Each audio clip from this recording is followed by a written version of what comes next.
Craig Gray, peacewalker.net. And what I thought would be interesting is to do some case studies. So I brought in Larry McDonald, and if you might recognize Larry from one of our master classes with the tactical shooting. We did a whole series of shooting and kind of how both Krav interjects into that. And what I wanted to talk about today, though, is how the Peace Walker mentality and the Peace Walker perspective had kind of changed Larry's perspective. So a little bit about kind of before, a little bit during, and then after of how it changed his personal life, his professional life, and obviously the public life. But not a testimonial, although as we were talking about off camera there, you could talk all day about how cool I am and how, and also how, because obviously, like you guys out there, I train in Krav Maga, Larry trains in Krav Maga, and I run a Krav gym or studio, whatever you want to call it. And we could talk all day about that, but that's not really what the Peace Walker is about. It's a part of the Peace Walker methodology is obviously the physical defense portions of it, and I'm hoping that you're out there and you're at a local studio, maybe training in Krav Maga, and maybe we get a chance to train together sometime. But I really don't want to focus on that, although I think Larry's going to kind of start off with that story. Yeah.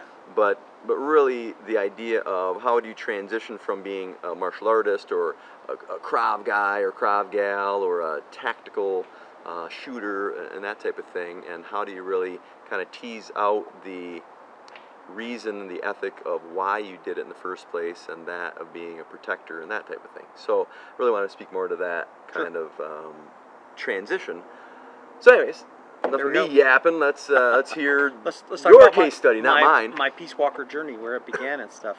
A lot of people know that I came on board. I actually started out with the Krav part. I've been not doing anything, kind of been sedate for about 5 or 6 years, and I was coming up on my 50th birthday, and I kind of set 3 goals really quick, that I was going to be able to run a mile, get down to a certain weight, and be able to touch my toes, which, at 49, you think, that those sound pretty easy there. At 49 and a lot overweight, those are some pretty lofty goals. Well, at that's the time. real life for a lot of people.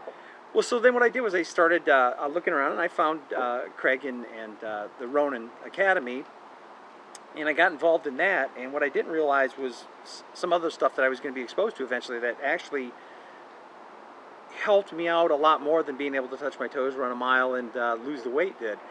And basically I came in and I started the Krav class, and it was great. But then we started sitting down and we started talking at the end of every class, and we started to get these concepts out there about baseline and some other things. And at first I was like pretty much everyone else. I go, okay, yeah, I'll put up with the talking part just so I can do the hitting and the throwing part, right? But then all of a sudden you're in your regular life and you're going, oh wow, I see where I can use that here. And after about 6 months of doing this and listening to these things, I started to pick up on the pieces and the threads that were being fed to me, which were Peace Walker threads. And the first time I really noticed the difference, and it wasn't me noticing the difference so much as it was my wife noticed the difference. And she basically said to me, "You've changed." And I said, "What do you mean you've changed?" She says, "You don't lose your cool as much as you did before, except for maybe when I drive." Yeah.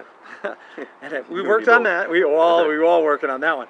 But she says, "I notice you don't lose your cool like you did before, and you handle things a little better." And I'm like, "Oh, okay." So then I took I took the first Peace Walker seminar and stuff, and where it was just pure peace. This wasn't Krav. This wasn't action packed. This was the next level stuff. This is the thinking stuff. The stuff where you go, I wonder what my life's going to be like if I apply it in that. And the first thing I noticed is it is easy to fall back into old habits really quick. So I would catch myself falling back into old habits. Well, if I just do this, whatever, right? But then that's what got me to the point where I wasn't happy and I wasn't doing the thing. And I'm not, I'm not saying, once I went through Peace Walker, everything was blissful in my life and everything was glorious. Cut. But no, you didn't hear that. But what it did was, and it's not an overnight change, it's a gradual change. And it's like anything else, be it Krav shooting, Peace Walker, all that kind of stuff, I had to blend it into my life. So what I started to do was I started to look for places that I could use it. And then the cool thing was, and it probably drove you crazy, is I would come running back to Craig and I'll say, hey, I was dealing with this customer today, and I maintained my baseline, and I gave him, I gave him the good, the bad, and the good, and Craig's like, oh yeah, okay, and the standard response, of course, always is, great, keep going, right? And I think that was really cool. But what I did notice, I did start to see it myself, where life doesn't get easier, but it becomes easier to deal with. Because what I was doing is I was looking at difficult situations more as opportunities and less as conflict, right? One of the huge things I remember was I would talk about Craig, and I said, oh, he's in conflict resolution. He's in conflict resolution. And then one day Craig says, I'm not in conflict resolution. I'm in conflict management. And in my head at first I was like, same thing, whatever. Yeah, it's petty little difference. And then I like to think of myself as this like Renaissance guy, and I think these things through, and I go, wait a minute, there is a difference. Resolution means that you come to a resolution, and most of the conflicts that I've ever had, they're not resolved. There's not really resolved. I mean, we might come to some agreement and some middle ground sometimes or something, but it was managed. And then I thought about that more, and then what I did was I started to manage my life better. I managed my time better. And I know that's not Peace Walker, manage your time. Yes, because you have to look at situations and decide how much time am I really going to invest in this. Is the juice worth the squeeze, as you like to say?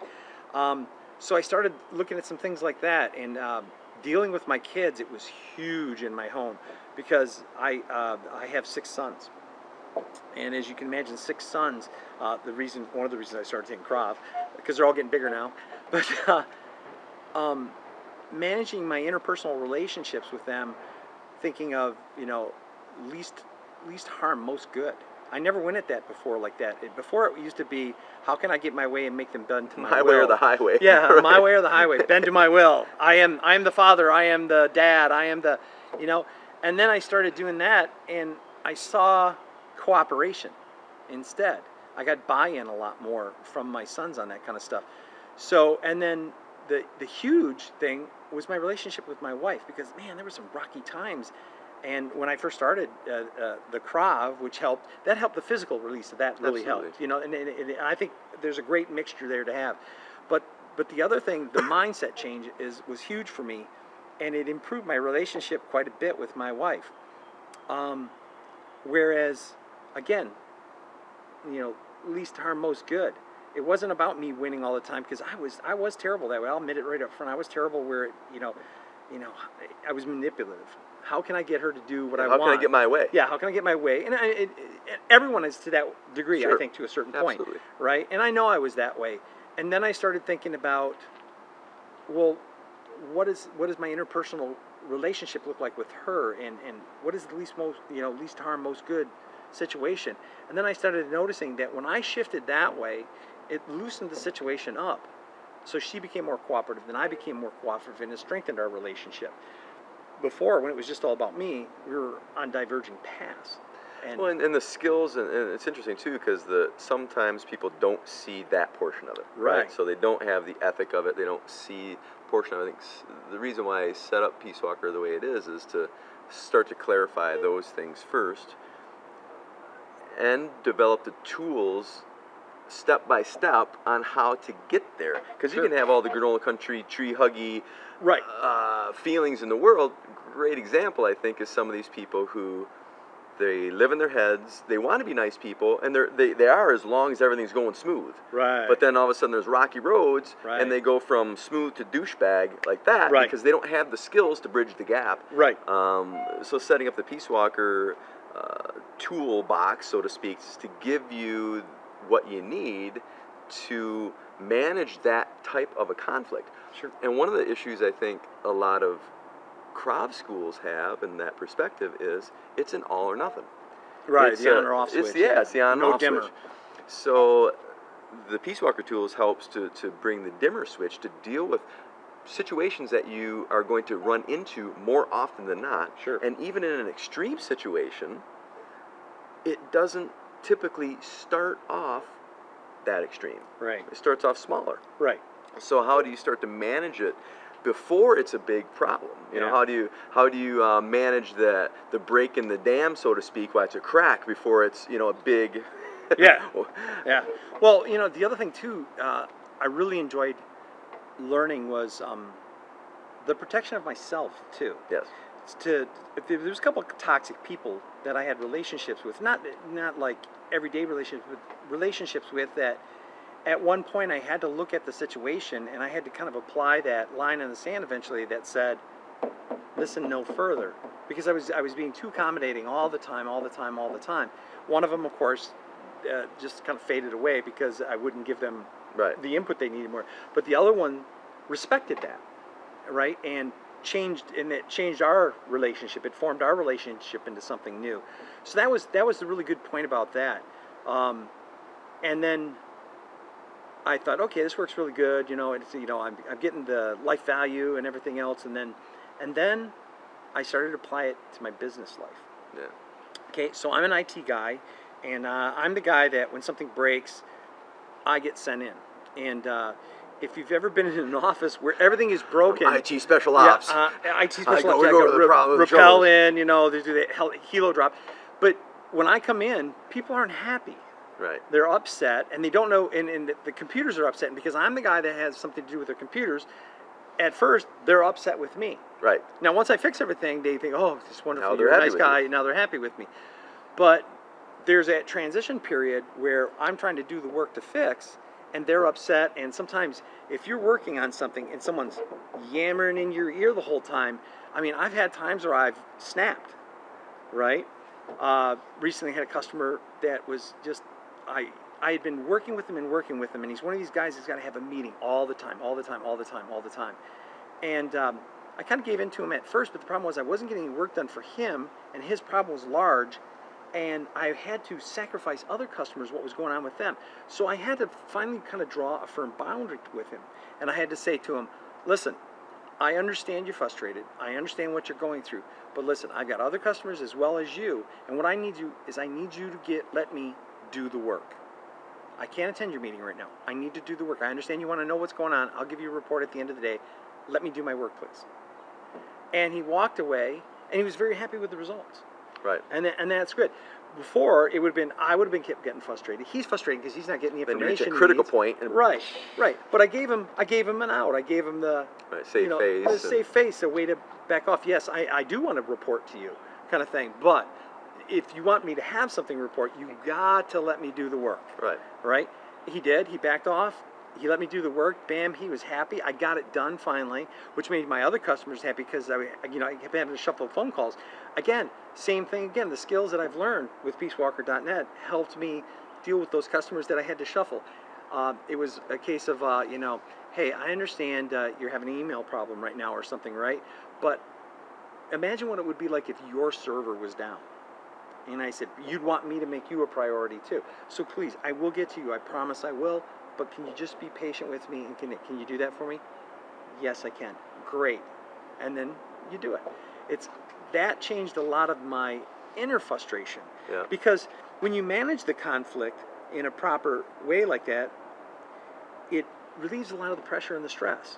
Okay? But before it, if I was dreading having to deal with them and I didn't have the tools to deal with them. Yeah, you either avoid it, right, or you make it worse, or both, right? Right. You make it worse, and in a bigger sense, because in our heads, and I've been talking a lot about this lately, in our minds, when we train Krav Maga, it's like an action movie. Yeah. Right? Yeah. I know I'm talking to you right there, me too, and him too, anybody, right? Especially us guys.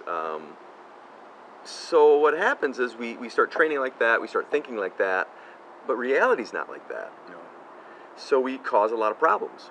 And some people take those small circumstances that could be resolved fairly easily, and they make them into big problems. And some of the bigger problems, they turn into assaults. Yeah. Right? So it goes into, oh, well, I could have stopped it before I had to use that knife disarm or, that bursting into their face or my kick to the groin. But I didn't have the tools. I didn't have the clarity. So what I tried to provide with PeaceWalker.net in two ways is to provide a step-by-step approach on how to manage conflict, the full spectrum of conflict more effectively. Krav is a very big part of that, but not the only part. Krav is kind of like the beginning and the end, as I've talked about before. Peace Walker stuff is kind of preemptive as far as the clarity of what you're protecting, and all the transitions all the way through to hopefully it doesn't get to the point to where you have to Right. kick them in the groin, Right. poke them in the eyes, and this type of thing. Well, we start with that training. We start with that training, and like everyone else, at first we think it's an on-off switch. Right. Okay, I say no, you say no, I punch you in the face. Yeah, again, we were thinking like an action movie, Right. you know, a Billy Jack Right, back in the day, I right? put my foot upside your head. And there's nothing you can do about it. Nothing you can do it. But then, I think for me, the huge thing was one day, and it was my ethic drives my strategy, which drives my tactics, which drives my techniques. And when I say techniques, that has even broadened. It doesn't necessarily mean punch in the face, great technique as far as throwing someone or flipping someone. It could be the technique of how I address the situation or other things. So I think that gave me my dimmer switch.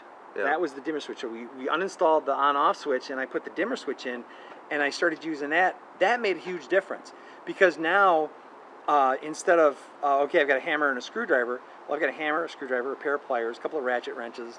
I've got a saw. I've got Snap-on toolkit. Snap-on toolkit, yeah, for Al.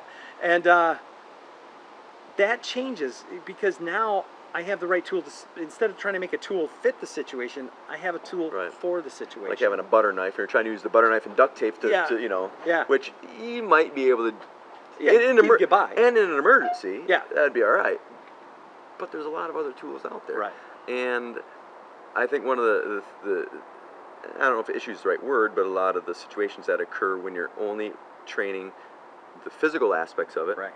And this is for you, so I'm assuming why you're here listening to me and Larry and some of my other materials, because you wanted to be a protector. You started in your Krav journey because you wanted to learn how to defend yourself, your family, and ultimately protect life. Well, it's not just about the physical stuff. It's good at the beginning to get the self-confidence. It's good at the end if it's a last resort. But all the conflict in the middle, to be a real protector and to really learn how to defend yourself, is about learning how to deal with the totality of the conflict and the violence, not just the bookends of it. Right.